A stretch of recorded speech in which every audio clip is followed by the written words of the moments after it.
நான் விவாதத்தை திரு குமார்கிட்ட துவங்குறேன். காவிரி விவகாரம் தொடர்பான அனைத்து கட்சி கூட்டத்தை கூட்டியிருந்தாங்க டி.கே. சிவகுமார். தமிழ்நாட்டில் அது கூட்டவில்லை அப்படிங்கிற அழுத்தம் விஜய்க்கு இருந்துச்சு முதலமைச்சருக்கு. இதெல்லாம் எப்படி கையாள்கிறார் தமிழ்நாடு முதலமைச்சர்? அதாவது முதல்ல பேச போகணும்னு சொன்னாங்க. ரெண்டாவது இப்போ கூட்டம் கூட்டலைன்னு சொல்கிறாங்க. கூட்டம் கூட்டுறதுங்கிறது இப்போ ஒரு ஒரு ஒரு அப்ரூவல் எல்லா கட்சிகளுடைய மனோநிலை என்ன, அவங்க என்ன சொல்கிறாங்கங்கிறத கேட்கறதுக்காக தான் கூட்ட சொல்கிறாங்க. ஆனால் இப்போ இருக்கிற சிச்சுவேஷனில் நாளைக்கு கேஸ் ஃபைல் பண்ணுறாங்கன்னு நினைக்கிறேன் சுப்ரீம் கோர்ட்டில். திமுக தரப்பில் கவர்மெண்ட் தரப்பில் இல்லை, கவர்மெண்ட் தரப்புலையும் பண்ணுறாங்க, திமுக தரப்புலையும் பண்ணுறாங்க. திமுக தரப்பில் எப்படி பண்ணுறாங்க, டைரெக்டாக தனியாக பண்ணுறாங்களா அல்லது கவர்மெண்ட்டோட இம்ப்ளீட் ஆகிறாங்கிறது தெரியல. இந்த 2 ஆப்ஷன் தான் அவங்களுக்கு இருக்குது. இதில் என்ன நம்ம பார்க்கணும் அப்படின்னு சொன்னால்,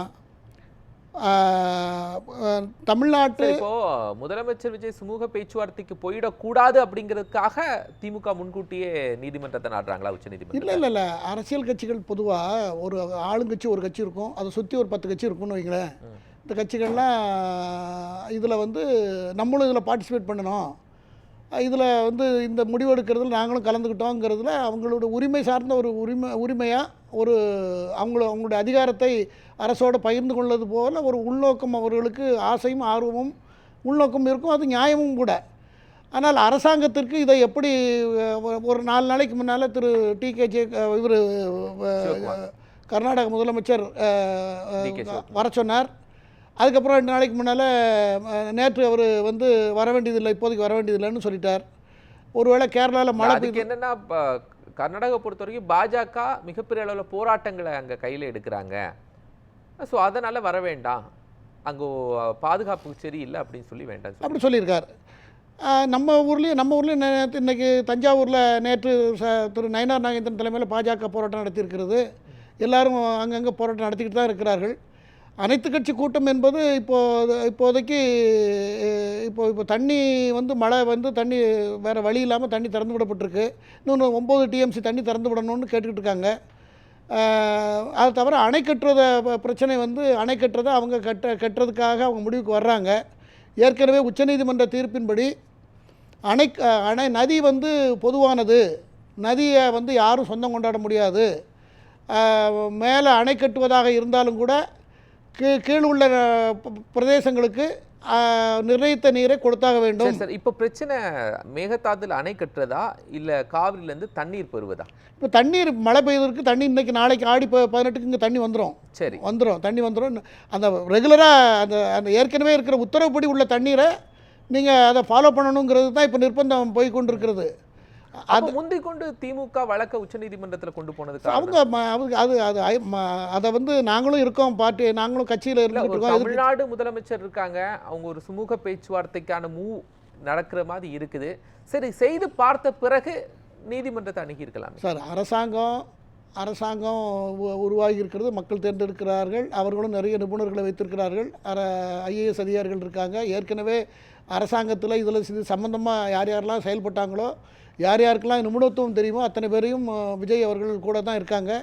ஆகையினால அவங்க அதை பற்றி பேசுவாங்க. அதை பற்றி சிந்திக்க விடாமல் கூட்டம் போடுறதுங்கிறது தான் தவிர்க்கணும்னு சொல்லலை. இப்போ கூட்டம் போடுற ஸ்டேஜ் தேவையா அப்படிங்கிறது தான் இப்போ மெயினாக இருக்குது. கூட்டம் போடுறது நெசசிட்டியா? இப்போ திமுக உச்சநீதிமன்றத்தை நாடி இருக்கிறாங்க இல்லையா, அவங்க எந்த கூட்டத்தை போட்டுட்டு உச்சநீதிமன்றத்துக்கு எந்த கூட்டத்தை போய் நாடினாலும் அங்கே அரசாங்கம், தமிழ்நாடு அரசு எங்கவோ அது அரசுக்கு தான் ரெப்ரசன்டேஷன் இருக்குமே தவிர அரசாங்கத்துக்கு தான் எடுத்துக்குமே தவிர அதுக்கப்புறம் அங்கேருந்து ஃபார்மர் ஒரு அரசியல் கட்சி. சின்ன கிளாரிஃபிகேஷனை பாண்டியன் சார்ட்ட வாங்கிட்டு வந்துடுறேன். ஏன் திமுக வழக்க உச்சநீதிமன்றத்தை கொண்டு போயிருக்காங்க சார்?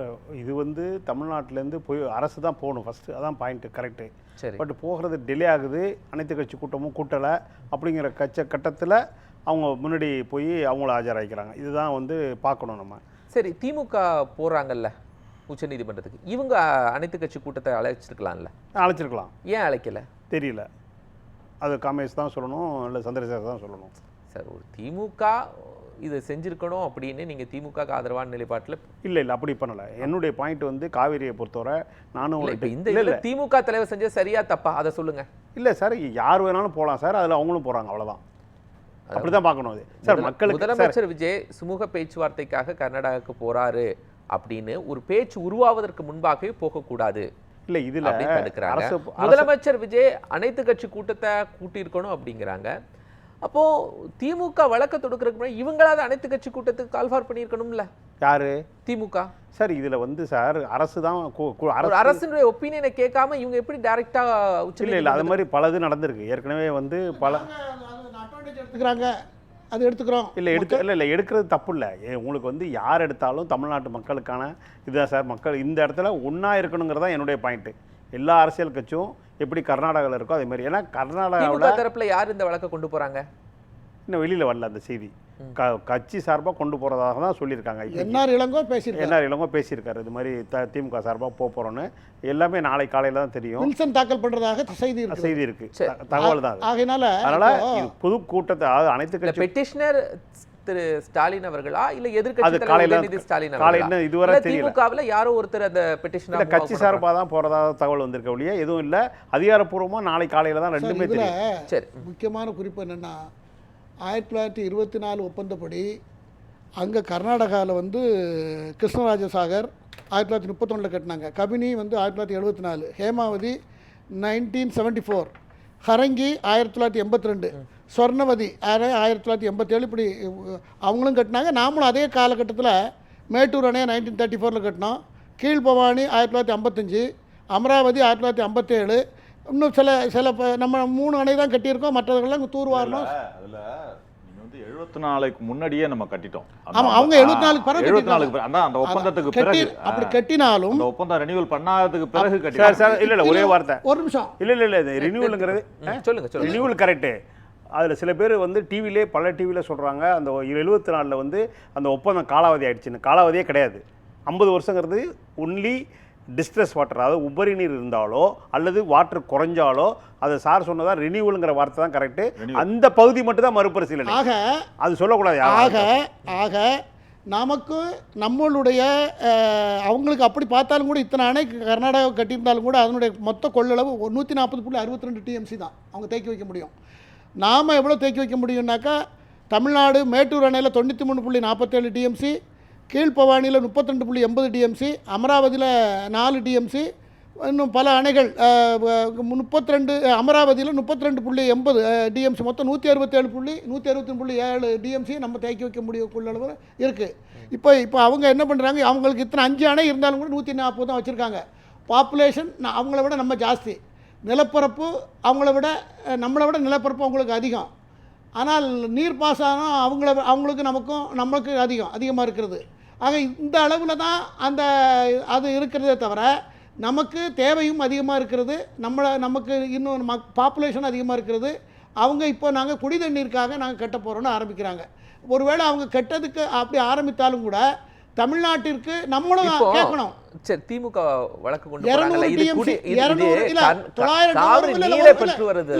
இதோட சேர்த்து சொல்லிடுறாங்க. 900 டிஎம்சி தண்ணி நமக்கு இருந்தாலும் கூட 200 டிஎம்சி ஆண்டுதோறும் கடல்ல கலக்கிறது. இது நீங்க கவனத்தில் எடுத்துக்கொள்ளணும். 200 டிஎம்சி இங்க நம்ம சேமித்து வைக்கிற தண்ணியை விட அதிகமான தண்ணி கடல்ல கலக்கிறது. அது வேஸ்ட்டா அப்படின்னா வேஸ்ட்டும் கிடையாது, கடலில் கலக்கலாம். ஆனால் இவ்வளோ தண்ணி கலக்கணும்னு அவசியம் இல்லை. அதை இன்னும் நம்ம ஸ்டோர் பண்ணுறதுக்கு வேண்டிய ஏற்பாடுகளையும் நம்ம அரசாங்கம் பரிசீலிக்கணும் என்பது என்னுடைய இந்த பதிவாக நான் பதிவு பண்ணுகிறேன். அதை தவிர இப்போ இந்த தண்ணி பிரச்சனை இந்த வருஷம் மழை வந்தாச்சு. இந்த தண்ணி பிரச்சனை வேகம் எடுக்கணும்னு சொல்ல முடியாது. அதுக்காக தான் ஒருவேளை எல்லாத்தையும் கூப்பிடாம இருக்காங்க. தமிழ்நாட்டில் திரு நயினார் நாகேந்திரன் போராட்டம் பண்ணுறாரு, தண்ணி வேணும் அப்படின்னு. கர்நாடகாவில் சுமூக பேச்சுவார்த்தையை டிகே சிவகுமார் அழைக்கிற போது தமிழ்நாடு முதலமைச்சர் போகலாமா அப்படின்னு யோசிக்கிற போது அங்குள்ள பாஜகக்கள்லாம் கடுமையான போராட்டத்தை எடுக்கிறாங்க. அப்போ இதில் பாஜகவுடைய ஸ்டாண்ட் என்னவா சார்? மக்கள் தண்ணி என்பது நம்ம ஊரில் எப்படி எல்லாத்தையும் விட்டுட்டு அரசியல் கட்சி, அரசாங்கம், ஆளுங்க, தலைவர்கள் எல்லாம் மறந்துட்டு தங்களுடைய தேவை, அடிப்படை தேவை தண்ணி. நீரின்றி அமையா உலகுன்னு ஏன் வச்சிருக்கேன்? நீர் இல்லைன்னா ஒன்றும் பண்ண முடியாது. இந்த தேவையை அதுக்காக தானே சார் ஒரு சுமூக பேச்சுவார்த்தையை கர்நாடக முதலமைச்சர் டிகே சிவகுமார் முன்னெடுக்கிறாரு. அதுக்குதானே கர்நாடகாவில் இருக்கக்கூடிய பாஜகவினர் போராட்டத்தை எடுக்கிறாங்க. நீங்க கேட்ட கேள்விக்கு நான் ஏன் அப்படி அலைகிறாங்க, அப்படி நடக்குதுன்னு கேட்கறதுக்கு அரசியல் கட்சியெல்லாம் தாண்டி மக்கள் உணர்வுகளை எல்லா இடத்துலையும் நடக்க தான் செய்யும். ஆனால் இதுக்கு மேலே தான் தலைவர்கள் உட்கார்ந்து பேசி அதை சமாதானப்படுத்தி எது சரியான முடிவோ அந்த முடிவை எடுக்கிறது தான் வழக்கத்தில் உள்ளது, இது வரைக்கும் வழக்கத்தில் உள்ளது. கர்நாடகா நம்மளை நான் இன்னைக்கு தான் இதை மத்தியானத்துலேருந்து ஃபுல்லாக தரவை ஆய்வு பண்ணேன். அதில் நம்ம வந்து நம்மளை ஏய்க்கிறாங்க ஏமாத்துறாங்க வார்த்தையை பயன்படுத்தக்கூடாதுன்னு நான் சொல்ல கடமைப்பட்டிருக்கேன். அதில் இது வரைக்கும் சரியாக தான் போய் கொண்டிருக்கிறது. ஆனால் இந்த நம்ம தேவையை உணர்ந்து அணை கட்டினால் நமக்கு பாதிப்பு வரலாம். அந்த அப்படி அணைக்கட்டை அனுமதிக்கும் போது நம்மளையும் அணைக்கட்டு நமக்கும் ஒரு 7-8 இடம் இருக்குது, 10 இடம் இருக்குது. கோவாலம் பக்கத்தில் சில இடங்களை விஞ்ஞானிகள் சொல்லியிருக்காங்க. அங்கே நாம இப்போ நமக்கு மேகதாது அணை கட்டுற அந்த இஷ்யூ பெருசா இருக்கா, இல்ல காவிரியிலேருந்து நீர் பெறுறது முக்கிய இஷ்யூவா? நீர் மழை வந்தாச்சு, மழை பெய்து கொண்டு இருக்கிறது, இன்னும் ஒரு வாரத்துக்கு மழை இருக்குன்னு சொல்லியிருக்காங்க. கேரளாலாம் கடுமையான வெள்ளம், தண்ணி இன்னும் அவங்க நினைச்சாலும் நிறுத்த முடியாத தண்ணியை, அவ்வளோ தண்ணி வந்து கொண்டு இருக்கிறது. அதனால தண்ணி பிரச்சனை எப்போதுமே பாருங்களேன். நீங்க ஜூன் ஜூலைல காவிரியில மேகதாது அணை கட்டுறதுக்கு எதிராக தமிழ்நாடு சட்டப்பேரவையில தீர்மானம் நிறைவேற்றியாச்சு. அது அப்படி எதுவுமே செய்ய முடியாதுன்னு சொல்லியாச்சு. திமுகவுடைய பொதுச் செயலாளரும் சொல்லிட்டாங்க. அதுக்கு பிறகு மேகதாது விஷயங்களை நம்ம ஏன் எடுத்து பேசிட்டு இருக்கோம்? இல்ல மேகதாது பர்மனன்ட் ரிலீஃப் சார். அது மேகதா இப்போ அதான் நான் சொல்றேன். நம்ம மேகதாது யாருக்கு பர்மனன்ட்? அவங்களுக்கு இல்ல நமக்கும் வேணும். நம்மளும் நம்மளுக்கும் அவங்கள கட்ட இப்போ 1924 ஒப்பந்தத்தில் அணை கட்டி கொள்ளுங்கள் என்று ஒப்பந்தத்தில் அணை கட்டுவதற்கு ஒப்பந்தத்தில் அதை பதிவு செய்யப்பட்டதால் தான் அவர்கள் 5 அணையும் நாம் 3 அணையும் கட்டினோம். நம்மளுடைய அணையுடைய கொள்ளளவுகள்லாம் ஜாஸ்தி, அவங்களுடைய கொள்ளளவு கம்மியாக இருந்தது. ஆனால் இன்றைக்கு அவர்கள் இன்னும் நம்மளுடைய கொள்ளளவு அதை சொல்லல. ஆனா அங்க வந்து அவங்க கேட்காம கட்டிட்டாங்க. அது வந்து பர்மிஷன் வாங்கி கட்டல. அது 74 அது கம்மிங்கிறதுனால கட்டிருக்காங்க. கட்ட கூடாது சார், அதை இடிக்கணும் சார். அதை கட்டிட்டாங்க. அதை இடிக்கிறதுக்கு குமார் சார் தலைமையில போராட்டம் நடக்கணும். 74க்கு பின்னால 2-3 அணைகள் கட்டியிருக்கார்கள். அந்த 2-3 அணையும் அது 74க்கு பின்னால் கட்டினது என்னதுல ஹரங்கியும் சுவர்ணவதி. கபினி ஹேரங்கி இல்ல கபினி வந்து கபினி 74 தான் கட்டிருக்காங்க. கபினி 74, ஹேமாவதி ஹேரங்கி 3 தான் 74க்கு பிறகு. ஆமா, ஹேமாவதி 79ல கட்டிருக்காங்க. 72ல கட்டிருக்காங்க. இல்ல சுவர்ண 82ல கட்டினது ஹரங்கி. 79, ஹேமாவதி 79, ஹேரங்கி 82 எல்லாம் கட்டிருக்காங்க. ஆக இது பர்மிஷன் இல்லாம கட்டினது, அவங்க அனுமதி இல்லாம அந்த ஒப்பந்தத்தை மீறி கட்டினது. ஆனால் நீங்க கொள்ளளவை பாத்தீங்கன்னா அது ஏன் சார் நமக்கு அனுமதி இல்லாம கட்டுறாங்க? அதோட பாருங்க, நம்ம கருத்தை போய் இன்னொருத்தட்ட திணிக்கிறதும் அவங்க கருத்தை நம்மகிட்ட திணிக்கிறதும் தான் வேலை ஆகாது. நம்ம இருக்கிறது என்ன நடந்திருக்குன்னு பேசணும்ல, அதை மறைக்க சொல்றீங்க. அதுதான் சொல்றேன். அதனால இவ்வளவு கட்டியும் அவங்க நம்மளை விட கம்மியா இருக்காங்க. இவ்வளவு கட்டி அவங்களுடைய கொள்ளளவு 140.62 TMC தான் இருக்கு. இருந்தாலும் இப்போ நமக்கு அவங்கள விட பாப்புலேஷன் அதிகம், நிலப்பரப்பு